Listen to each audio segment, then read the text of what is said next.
Hello, Morongo Basin, and listeners around the world online at Z107.7fm.com. Here is the Z107.7 local news for Friday, May 8th, 2026. The woman killed in a fatal collision on Old Woman Springs Road earlier this week has been identified. On Wednesday at around 10:50 a.m., California Highway Patrol officers responded to a report of a collision on State Route 247, known locally as Old Woman Springs Road. The collision was reported southeast of Stony Ridge Road in Johnson Valley. CHP's preliminary investigation says that a Tesla was traveling westbound on Old Woman Springs Road, while a Kenworth T680 Big Rig was traveling eastbound. The CHP says the Tesla veered into the opposing lane and collided with a Kenworth. As a result of the crash, the driver of the Tesla sustained fatal injuries and was pronounced dead at the scene. On Thursday, the San Bernardino County Coroner's Office identified the driver as Shanshan Lee, a 39-year-old resident of Los Angeles. Anyone with information regarding this incident is urged to contact the CHP at 760-241-1186. Deputies say they were able to stop an act of domestic violence while it was happening in 29 Palms. On April 30th, San Bernardino County Sheriff's deputies responded to a report of domestic violence in the 74,000 block of Twilight Drive in 29 Palms. Deputies R. Maldonado and N. Arenas spoke with the victim at the home, who said she had been assaulted by her boyfriend before he fled the scene. Deputies identified the suspect as Carl Queen, a 34-year-old resident of 29 Palms. Deputies say they utilized Flock automated license plate readers installed at intersections throughout 29 Palms to locate Queen's vehicle. On May 1st, they found the car abandoned and say that its proximity to the victim's home caused them to return to the house on Twilight Drive. Deputies say they heard muffled screams from inside the home and forced entry. They say they witnessed Queen assaulting and strangling the victim and immediately restrained him. Carl Queen was arrested on suspicion of charges related to domestic violence and making criminal threats. He is being held at the West Valley Detention Center on $160,000 bail. A man with an active warrant was arrested on suspicion of selling drugs in Yucca Valley. On Friday at around 12:35 p.m., San Bernardino County Sheriff's deputies were on patrol in Yucca Valley. They conducted a pedestrian check at the Park and Ride near the intersection of Kickapoo Trail and Benicia Trail. Deputies contacted Matthew Hybe, a 36-year-old transient resident of Yucca Valley. Hybe was found to have an active warrant related to a 2021 DUI investigation. Deputies arrested Hybe and conducted a search of his person and property. They say they recovered narcotics and evidence consistent with the sales of narcotics. Deputies say that the evidence included approximately 50 grams of suspected methamphetamine, 30 grams of suspected heroin, narcotics paraphernalia, a digital scale, multiple small plastic baggies, and U.S. currency. Matthew Hybe was arrested on suspicion of possession of controlled substances for sale and his outstanding warrant. He is being held at the West Valley Detention Center on $50,000 bail. A heavy metal that naturally occurs in Joshua Tree's water will have to be reduced to fall in line with new state regulations. The project could cost upwards of $60 million, and efforts by Joshua Basin Water District to secure state and federal funding has caught the attention of Senator Adam Schiff, who visited Joshua Tree earlier this week. Online news editor Robert Hayden joins us with the story. Chromium-6, or hexavalent chromium, is a naturally occurring heavy metal that can be found in groundwater sources like the underground aquifers that the Joshua Basin Water District pull their water from. If you're a JBWD customer, you've been drinking water with chromium-6 in it for years. The chromium that's in Joshua Tree's water is introduced as rainwater slowly filters through our soil and settles deep underground, and those levels of chromium in Joshua Tree's water have stayed pretty consistent over the years, about 23 parts per billion on average across 5 wells in the water district. That number is well below the federal standard of 100 parts per billion and still half of California's previous threshold of 50 parts per billion. Now, California's State Water Resources Board has set the new maximum containment level at just 10 parts per billion, and they say that chromium-6 is more harmful than previously realized when ingested over long periods of time. That's leaving water agencies like the Joshua Basin Water District with the problem of figuring out how to remove what was previously thought of as a harmless heavy metal, as well as wrestling with how to fund it. One of the key figures in the new chromium standard is U.S. Senator Adam Schiff. The senator was in Joshua Tree on Monday, May 4th to visit Joshua Basin Water District and discuss how smaller communities like Joshua Tree will pay for chromium removal. Recently, one of the federal agencies did another look at hexavalent chromium and found that it was likely to be more of a risk than previously known. So that just adds to the urgency. I wanted to come out here and see for myself and talk to folks, see if I can bring back some federal funding to help address this and get it out of the water here. Joshua Basin Water District General Manager Sarah Johnson is the reason Senator Schiff was visiting the high desert. In February of this year, Johnson and members of the JBWD board visited Washington, D.C., where they met with Congressman Jay Obernolte. They also attended a presentation with Senator Schiff.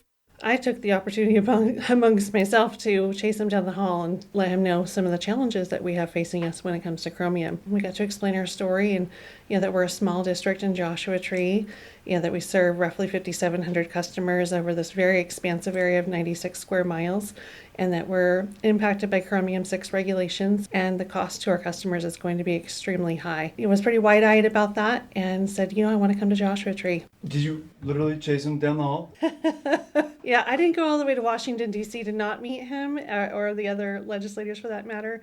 The state has set a deadline for October 1st of 2027 for water districts to be in compliance with the new standard. The state of California has approved a compliance plan, so Joshua Basin Water District does have until December 31st of 2032 to meet the goals within that plan. Until then, General Manager Sarah Johnson says the water's safe to drink, but be prepared for some rate hikes. This is not a public emergency. It's not something that it's immediately going to affect your health. Joshua Basin Water District customers are already facing water rate increases over the next few years that outpace both inflation and cost of living year to year. We have put some money within the current rate increase structure to prepare for this. So it won't be as substantial as most think, but it will still be pretty substantial. Senator Schiff says that state and federal funding may be available when it comes time to pay for chromium treatment, a price tag that Joshua Basin Water District says may be anywhere from $20 to $60 million. What I'm able to do individually, and senators have some ability to direct money to important projects like this, is very small compared to the need. We really need programs like the infrastructure bill. We need a strong, it's called WIFIA program, Water Infrastructure and Innovation Act, that funds grants for water systems. We've got state revolving funds that also provide support for local efforts to clean water. All of those things need to be adequately resourced because we can't, I think, rely on people in small communities or even some large communities to do it on their own, but particularly small communities that have a lot of aging infrastructure.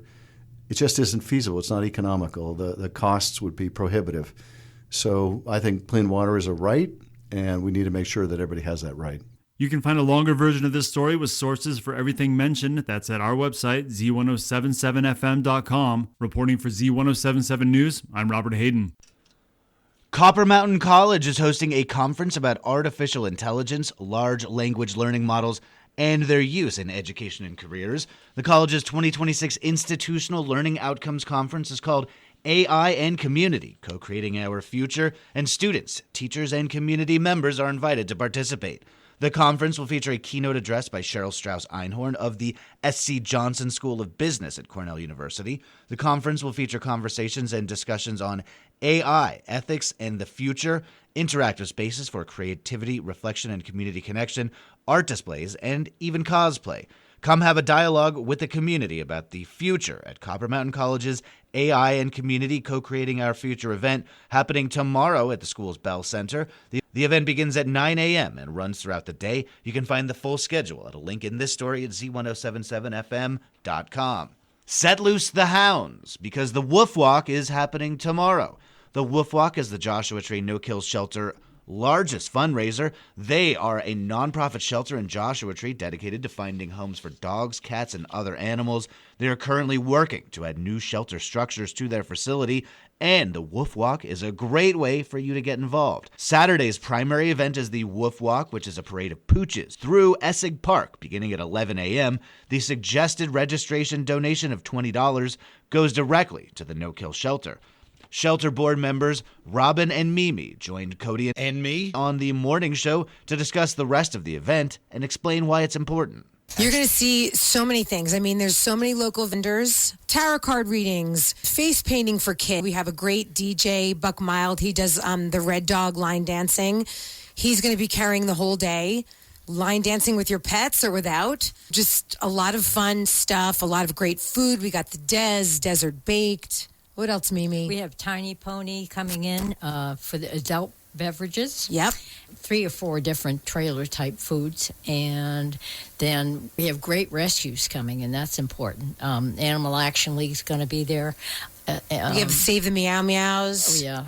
And this is our big thing. This is our big yearly event. Yeah. And it's really important as far as medical. We have a lot of medical bills because some of the dogs that come in aren't in the best of shape, and it's our job to make sure they're in the best of shape when we adopt them. So that's another huge amount of money that goes out of our shelter. The full day of fun includes dog costume contests, rescue presentation, raffles, a silent auction, and dog line dancing with DJ Buck Mild. Vendors and pet resources will be on hand along with food and that mobile bar. Join me. I'll be there having a booth. I'll be doing live call-ins from the event. My dog Sunday will be there too. The Woof Walk is happening tomorrow from 10 a.m. to 3 p.m. at Essex Park in Yucca Valley. It's completely free to attend. And finally, if you'd like to save someone's mother this Mother's Day weekend, Livestream is holding a blood donation drive in Yucca Valley. Set for tomorrow morning, all donors will receive a $25 gift card for Ulta Beauty and a $10 gift card for Starbucks. The blood drive is happening from 8 a.m. to 1 p.m. at the Unity Building in Yucca Valley, located at 56300 29 Palms Highway. Donors should be feeling healthy and present a current photo ID. You can make an appointment at lstream.org, though walk-ins are welcome.